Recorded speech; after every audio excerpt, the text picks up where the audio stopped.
Hi, today we will discuss about the topic Ignou, MA Psychology, Lifespan Psychology, Block 1, Chapter 3, Development during Infancy, Physical, Psychosocial, Cognitive and Linguistic. So നമ്മളിന്ന് unit 3 ആണ് start ചെയ്യാൻ പോകുന്നത്. അപ്പോൾ എന്തൊക്കെയാണ് ഇതിനകത്ത് പഠിക്കാൻ പോകുന്നത് എന്നുള്ളത് നോക്കാം. ഇൻഫാൻസി കാലഘട്ടത്തിലുള്ള ഡെവലപ്മെൻറ്റിനെ കുറിച്ചും അതുപോലെ തന്നെ അവരുടെ ഫിസിക്കലി ഉള്ള സൈക്കോ സോഷ്യൽ ആയിട്ടുള്ള കൊഗ്നേറ്റീവ് ആയിട്ടുള്ള അതുപോലെ ലിംഗ്വിസ്റ്റിക് ആയിട്ടുള്ള കാര്യങ്ങളെക്കുറിച്ചൊക്കെയാണ് ഈ ഒരു ചാപ്റ്റർ ഡിസ്കസ് ചെയ്യുന്നത്. Okay, let's start. Concept of infancy period.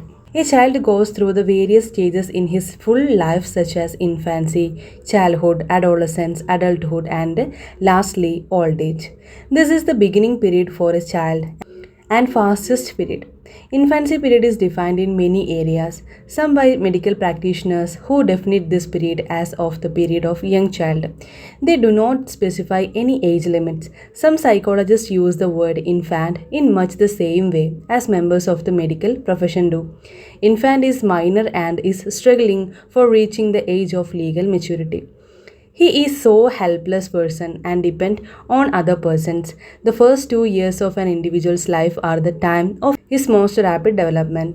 Although every child develops at its own rate, each grows up in orderly and predictable patterns. Cephalocodally means the development takes place from head to tail, and proximodistally means from trunk to streams. ഒരു ചൈൽഡിൻ്റെ life long പീരീഡിനകത്തുള്ള stages എന്ന് പറയുന്നത് infancy, childhood, adolescent, അതുപോലെ അഡൾട്ട്ഹുഡും അതുപോലെ old ഏജുമാണ്. ഇതിനകത്ത് ഏറ്റവും beginning period എന്ന് പറയുന്നത് fastest പീരീഡാണ്. ഇതാണ് ഇൻഫാൻസി പീരീഡ് എന്ന് പറയുന്നത്. അത് ഒരുപാട് ഏരിയാസിൽ നമ്മൾ ഡിസ്കസ് ചെയ്യുന്നുണ്ട്. ഒരുപാട് മെഡിക്കൽ പ്രാക്ടീഷണേഴ്സും അവരൊക്കെ അതിന് ഒരുപാട് ഡെഫിനിഷൻസും കൊടുക്കുന്നുണ്ട് യങ് ചൈൽഡിന് വേണ്ടിയിട്ട്. സോ ഇതൊരു ഏജ് ലിമിറ്റായിട്ട് പറയുന്നൊന്നുമില്ല. ഒരു ഫസ്റ്റ് 2 ഇയേഴ്സിലൊക്കെ ഒരു ഇൻഡിവിജ്വലിൻ്റെ ലൈഫ് എന്ന് പറയുന്നത് റാപ്പിഡ് ഡെവലപ്മെൻ്റ് ആയിരിക്കും, പെട്ടെന്നുള്ള ഡെവലപ്മെൻ്റ് ആയിരിക്കും. പിന്നെ എവറി ചൈൽഡും ഡെവലപ്പ് ചെയ്യുന്നത് ഓൺ റേറ്റിലാണ്, അവരുടേതായിട്ടുള്ള റേറ്റിനനുസരിച്ചാണ് അവരെന്ത് ചെയ്യുന്നത്, ഡെവലപ്പ് ചെയ്യുന്നത്. ഓരോ വ്യക്തികളും വ്യത്യസ്ത രീതിയിലാണ്. So each gross up in an orderly and predictable pattern. ഒരു ഓർഡറായിട്ടും അതുപോലെ ഒരു പ്രെഡിക്റ്റബിൾ പാറ്റേൺസിലൊക്കെ ആയിരിക്കും ചിലപ്പോൾ ഇവർ ഡെവലപ്പ് ചെയ്യുന്നത്. ഇതിനകത്ത് 2 തരം ഡെവലപ്മെൻറ്റിനെ കുറിച്ച് പറയുന്നുണ്ട്, സിഫാലോകോഡലി ആൻഡ് പ്രോക്സിമോഡിസ്റ്റലി. സിഫാലോകോഡലി എന്ന് പറഞ്ഞു കഴിഞ്ഞാൽ ഡെവലപ്മെൻറ്റ് ടേക്സ് പ്ലേസ് ചെയ്യുന്നത് ഹെഡ് ടു ടെയിൽ ആണെങ്കിൽ അതിനെ നമ്മൾ സിഫാലോകോഡലി എന്നാണ് പറയാം. ഇനി പ്രോക്സിമോഡിസ്റ്റലിയുള്ള ഡെവലപ്മെൻ്റ് ആണെങ്കിലോ അത് ട്രങ്ക് ടു എക്സ്ട്രീമിറ്റീസിലേക്കാണ്. അതായത് ട്രങ്കിൽ നിന്നും, ട്രങ്ക് എന്ന് പറഞ്ഞാൽ നമ്മുടെ വയറിൻ്റെ ഭാഗത്ത് നിന്നും എക്സ്ട്രീമിറ്റീസിലേക്കാണ് എന്ത് ചെയ്യുന്നത്, വളർച്ച ഉണ്ടാകുന്നത്. സോ അതാണ്. The behavior and the ability of 2-year-old children are different from that of older children. The 2-year-old children can eat, cry, move, babble, play, kick and smile. 2-year-old children has the absence of qualities such as the ability to speak, to act with intention, to reason, to be self-conscious and to experience the emotion of guilty, empathy and pride. Psychologists like Sigmund Freud, Erik Erikson and Jean Piaget highlighted a different aspect of an infant because each was loyal to assumptions that were part of the larger cultural context in which they lived. 2 വയസ്സായ ഒരു കുട്ടിയുടെ ability എന്ന് പറയുന്നത് എന്തായിരിക്കും, different ആയിരിക്കും കുറച്ച് വലുതായ ചിൽഡ്രനെക്കാട്ടിലും. എന്തുകൊണ്ടാണ്? അവർക്ക് ഭക്ഷണം കഴിക്കുക, അവർ കരയുക, അല്ലെങ്കിൽ അവർ നടക്കുക, എന്തെങ്കിലുമൊക്കെ രീതിയിലുള്ള കളികളൊക്കെ ആയിരിക്കും അവർക്ക് ഉണ്ടാവുക. സോ അവർക്ക് ഡിഫറെൻ്റ് ആയിട്ടുള്ള രീതിയിലായിരിക്കും അവരുടെ ഒരു ക്യാരക്ടർ എന്ന് പറയുന്നത്. അവർക്ക് ചിലപ്പോൾ സംസാരിക്കാൻ പറ്റാത്തൊരു കാലഘട്ടമാണ്. 2 വയസ്സ് കാലഘട്ടത്തിൽ നമുക്ക് സംസാരിക്കാൻ പറ്റില്ല.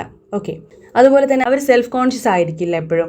അവർ എക്സ്പീരിയൻസ് അവരുടെ ഇമോഷൻസ് വെച്ചിട്ടായിരിക്കും. ഗിൽറ്റി, എമ്പതി ആൻഡ് പ്രൈഡ് ഇങ്ങനെയുള്ള കാര്യങ്ങളൊന്നും അവർക്ക് ഉണ്ടായിരിക്കില്ല. ഇമോഷണലി ആയിരിക്കും അവർ പ്രതികരിക്കുന്നത്, അവർ മൂഡിനനുസരിച്ചായിരിക്കും അവർ പ്രതികരിക്കുന്നത്. ഇനി നമുക്ക് പഠിക്കാനുള്ള ടോപ്പിക് എന്താണെന്ന് വെച്ച് കഴിഞ്ഞാൽ ക്യാരക്ടറിസ്റ്റിക്സ് ഓഫ് ഇൻഫാൻസി പീരീഡിനെ കുറിച്ചാണ്. The characteristics of infancy period R as follows. The infancy period is the shortest period of whole lifespan development. It starts from birth to 2 years. This is the time when fetus comes into the world from the mother's womb, where he lives almost 9 critical months. Infancy period ആണ് ഏറ്റവും shortest ആയിട്ടുള്ള period എന്ന് പറയുന്നത് life span ഡെവലപ്മെൻറ്റിനകത്ത്. കാരണം എന്താണ്, birth to 2 years മാത്രമാണ് ഈ ഒരു ഇൻഫാൻസി പീരീഡ് എന്ന് പറയുന്നത്. സോ ഈ ഒരു ടൈമിൽ ഫീറ്റസ് നമ്മുടെ വേൾഡിലേക്ക് വന്നതിന് ശേഷം, മദറിൻ്റെ യൂട്രസിൽ നിന്നും വേൾഡിലേക്ക് വന്നതിന് ശേഷമുള്ള ഒരു ക്രിട്ടിക്കൽ പീരീഡിന് ശേഷം അവരുടെ ലൈഫ് സ്റ്റാർട്ട് ചെയ്തൊരു സമയമാണ്. So adjustment is equally important to the infants as he has to adjust with the outer surroundings. Most of the infants complete their adjustment period in 2 weeks or less than 2 weeks. Infants whose birth has been difficult or premature require more time for adjustment. ഇൻഫാൻ്റെ ബർത്തിന് ശേഷം adjustment വളരെ important ആണ്. കാര്യം അത് ആ ഒരു എൻവയോൺമെൻറ്റുമായിട്ട് നമ്മുടെ വേൾഡുമായിട്ടൊന്ന് mingle ചെയ്ത് വരണമെങ്കിൽ കുറച്ച് സമയം എടുക്കും. ഏകദേശം 2 വീക്കൊക്കെ എടുക്കുള്ളൂ. പക്ഷേ ചില ഇൻഫാൻസ് പ്രീമച്വർ ആയിട്ട് ജനിച്ചവരൊക്കെ ആണെങ്കിൽ അവർക്ക് കുറച്ചുകൂടി സമയം എടുക്കും. Infancy period is a plateau in development. The growth and development which took place during the prenatal period suddenly come to stop with birth.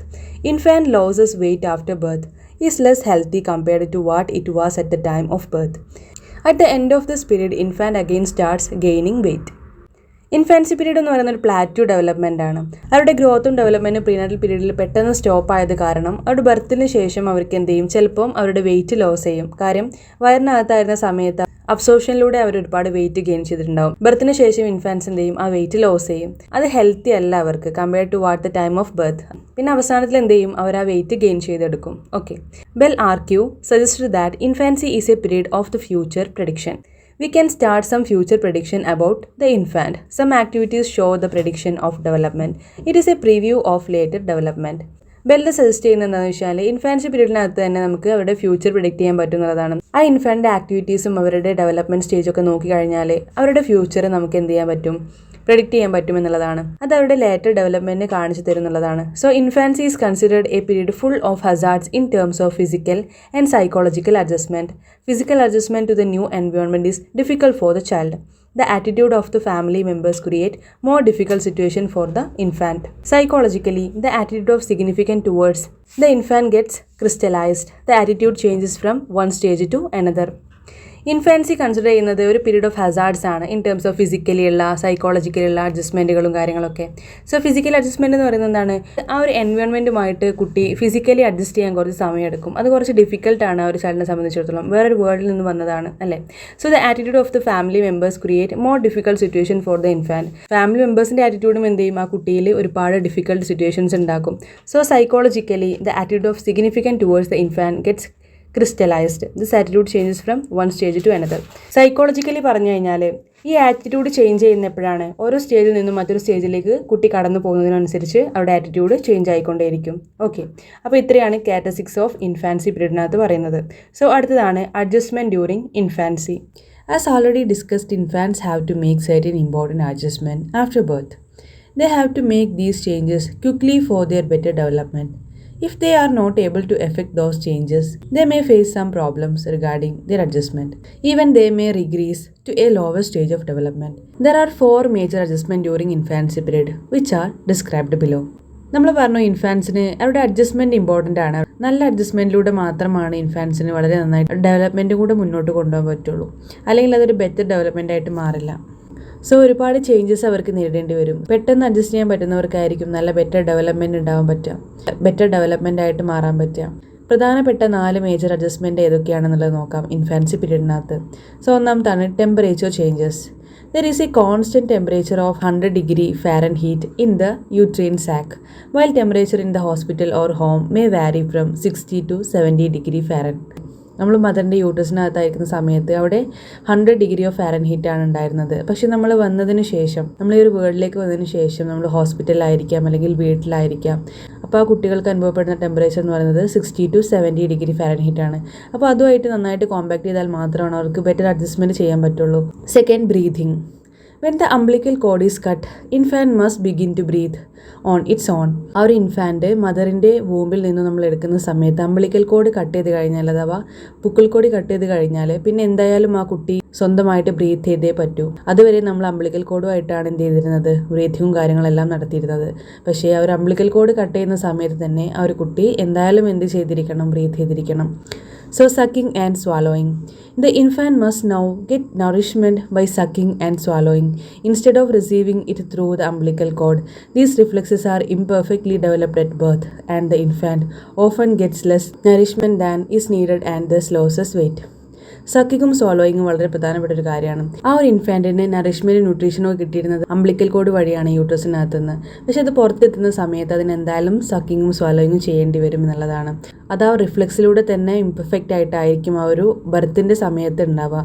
അതുകൊണ്ടാണ് കുട്ടി എന്ത് ചെയ്യുന്നത്, വെയിറ്റ് ലോസ് ചെയ്യുന്നത്. അത് അഡ്ജസ്റ്റ്മെൻറ്റിലൂടെ എന്ത് ചെയ്യണം, അത് നേടിയെടുക്കണം എന്നുള്ളതാണ്. സോ നാലാമത്താണ് elimination. The infant organs of elimination begin to work soon after birth. Earlier the waste products were eliminated through the umbilical cord. ബർത്തിന് മുന്നേ അത് അംബ്ലിക്കൽ കോഡ് വഴിയായിരുന്നു എലിമിനേഷൻ പ്രോസസ് എല്ലാം നടന്നിരുന്നത്. പക്ഷേ ഇൻഫാൻറ്റ് ഓർഗൻസ് എലിമിനേഷൻ ബിഗിൻ ചെയ്യുന്ന എപ്പോഴാണ്, ആഫ്റ്റർ ബർത്തിലാണ് അല്ലേ.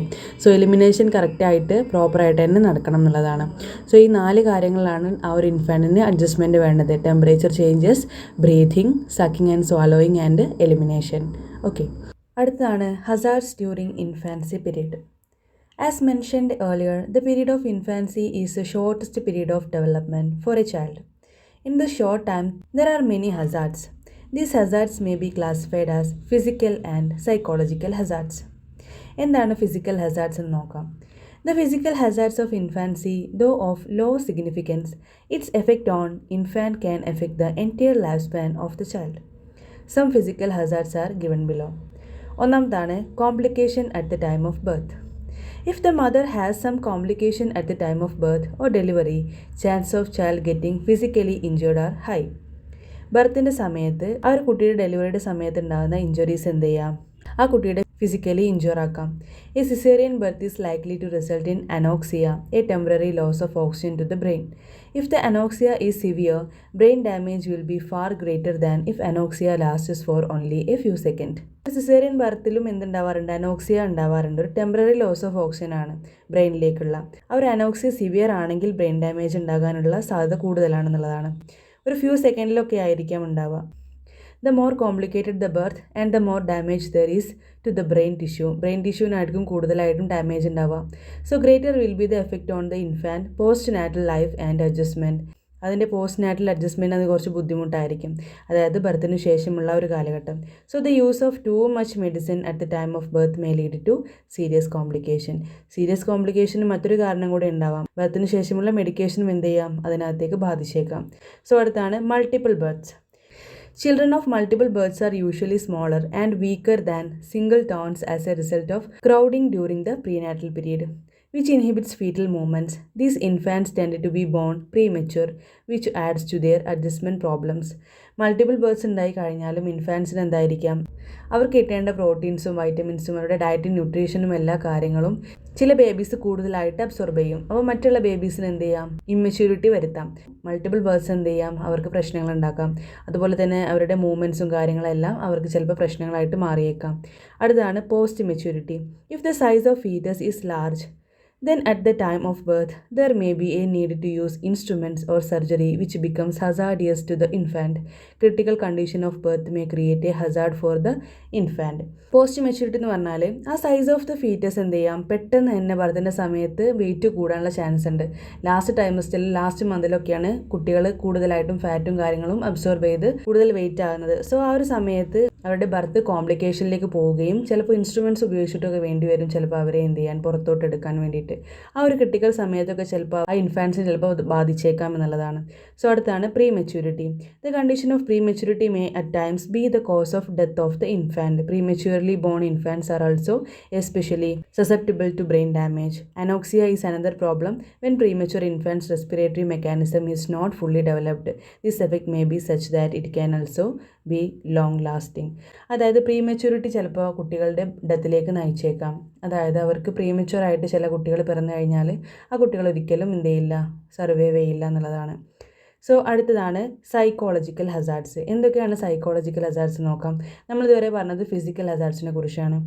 Like physical hazards, some psychological hazards also affect the infancy period. Some of these are physical hazards പോലെ തന്നെ സൈക്കോളജിക്കൽ ഹസാർഡ്സും എന്ത് ചെയ്യാം, ഇൻഫാൻസി പീരീഡിനെ എഫക്റ്റ് ചെയ്യാം.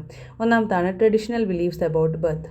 There are many traditional beliefs associated with birth. These beliefs also affect the development of the child. For example, some people believe that those children born with a difficult births have difficult life situation. Some believe that there is some good time or event during the birth, but there is less scientific evidence to support these beliefs. ഒരുപാട് traditional believes ഉണ്ട് നമ്മുടെ ബർത്തുമായിട്ട് ബന്ധപ്പെട്ടുള്ളത്. ആ believes എല്ലാം എന്ത് ചെയ്യാം, അവരുടെ ഡെവലപ്മെൻറ്റിനെ effect ചെയ്യാം എന്നുള്ളതാണ്. എക്സാമ്പിളായിട്ട് പറഞ്ഞാൽ ചില ആളുകളൊക്കെ വിശ്വസിക്കുന്നത് എന്താണ്, ചില ചിൽഡ്രൻസ് ഡിഫിക്കൽട്ടായിട്ടുള്ള ബർത്തിൽ ചിലപ്പോൾ അവർക്ക് ലൈഫ് സിറ്റുവേഷൻസും ഡിഫിക്കൽട്ടായിട്ട് തന്നെ വന്നേക്കാം എന്നുള്ളതാണ്.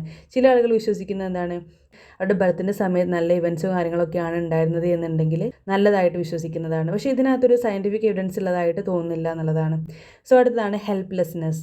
Helplessness is another struggle for the infant in outer world. At the time of birth, infants are in hospital and under the care of many doctors and nurses. This helplessness of the newborn is more of a psychological hazard in the case of first-born children than the later-born children. Helplessness കൊണ്ട് ഉദ്ദേശിക്കുന്നത് എന്താണെന്ന് വെച്ച് കഴിഞ്ഞാൽ ഈ ഡെലിവറിൻ്റെ സമയത്ത് അമ്മമാർ അനുഭവിക്കുന്ന വേദന പോലെ തന്നെ കുട്ടികൾക്കും ഒരുപാട് സ്ട്രഗിൾ അനുഭവിക്കേണ്ടി വരും. സോ ആ സ്ട്രഗിൾ എന്ന് പറയുന്നത് നോക്കി നിൽക്കേണ്ടി വരുന്ന ആളുകളാണ് ഹോസ്പിറ്റലിലുള്ള നഴ്സസും ഡോക്ടേഴ്സും എല്ലാം. സോ അതാണ് ആ ഒരു സ്ട്രഗിളാണ് എന്ത് ഹെൽപ്ലെസ്നെസ് എന്ന് പറയുന്നത്. സോ അമ്മയും കുഞ്ഞും അനുഭവിക്കുന്ന ആ ഒരു വേദന, ആ ഒരു ബുദ്ധിമുട്ട്, അതാണ് ഹെൽപ്ലെസ്നെസ്. അവർക്കൊന്നും ചെയ്യാൻ പറ്റാത്ത നിസ്സഹായരായിട്ട് നിൽക്കേണ്ടി വരുന്ന നിസ്സഹായ അവസ്ഥയാണ് അവിടെ പറയുന്നത്. ഓക്കെ, അടുത്തതാണ് attitude of parents. The attitude of the parents may be changed at the time of birth.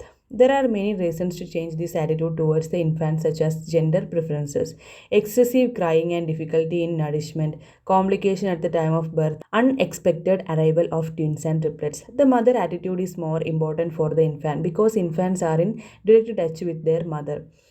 Attitude of പാരൻസിൻ്റെ പ്രശ്നം എന്ന് പറഞ്ഞാൽ ചില ആളുകൾക്ക് പ്രസവത്തിൻ്റെ സമയത്ത് അവർ വിചാരിച്ച ജെൻഡർ ആയിരിക്കില്ല വന്നിട്ടുണ്ടാവുക. സോ അതവർക്ക് ചിലപ്പോൾ എന്ത് ചെയ്യാം, നെഗറ്റീവ് അടിക്കാം. അതുപോലെ തന്നെ കൂടുതലായിട്ട് കുട്ടികളെ കരച്ചിൽ, അതുപോലെ തന്നെ അവരുടെ നറിഷ്മെൻറ്റിൽ ബുദ്ധിമുട്ട്, ബർത്തിലുള്ള കോംപ്ലിക്കേഷൻസ്, വിചാരിക്കാത്ത സമയത്ത് പ്രഗ്നൻ്റ് ആയിട്ട് കുട്ടി ജനിച്ചത്, അതെല്ലാം ആ ഒരു മദറിന് പ്രശ്നങ്ങൾ ഉണ്ടാക്കിയേക്കാം. അതുപോലെ തന്നെ ട്വിൻസ് ആണെങ്കിൽ, ട്രിപ്ലെറ്റ്സ് ആണെങ്കിലൊക്കെ 3 കുട്ടികളോ 2 കുട്ടികളോ ഒക്കെ ആയിട്ട് ജനിക്കുകയാണെങ്കിലൊക്കെ മദറിന് ഭയങ്കര കോംപ്ലിക്കേഷനാണ് അല്ലെങ്കിൽ ബുദ്ധിമുട്ടാണ്. അതൊക്കെ സൈക്കോളജിക്കലുള്ള ഫാക്ടറാണ്. സോ ഒരു മദറിൻ്റെ ആറ്റിറ്റ്യൂഡ് എന്ത് ചെയ്യണം, വളരെ നന്നായിരിക്കണം കുട്ടികളുടെ കാര്യത്തിൽ. കാര്യം കുട്ടികളുമായിട്ട് നേരിട്ട് ടച്ച് ചെയ്യുന്നത് ആരാണ്, നേരിട്ടുള്ള ബന്ധമുള്ളത് മദറിനാണ്. സോ അത്രയാണ് സൈക്കോളജിക്കൽ ഹസാർഡ്സ് ആയിട്ട് പറയുന്നത്. Traditional beliefs about birth, helplessness and attitude of parents. അതുപോലെ തന്നെ ഫിസിക്കൽ ഹസാർഡ്സ് ഏതൊക്കെയാണ്, complication at the time of birth, multiple births, post maturity and pre maturity. Okay, അപ്പോൾ എല്ലാവർക്കും ഒരു ക്ലാസ് മനസ്സിലായി എന്നാണ് വിചാരിക്കുന്നത്. ബാക്കി കോണ്ടൻറ്റ് നമുക്ക് അടുത്ത ക്ലാസ്സിലെടുക്കാം. എല്ലാവർക്കും താങ്ക് യു സോ മച്ച്.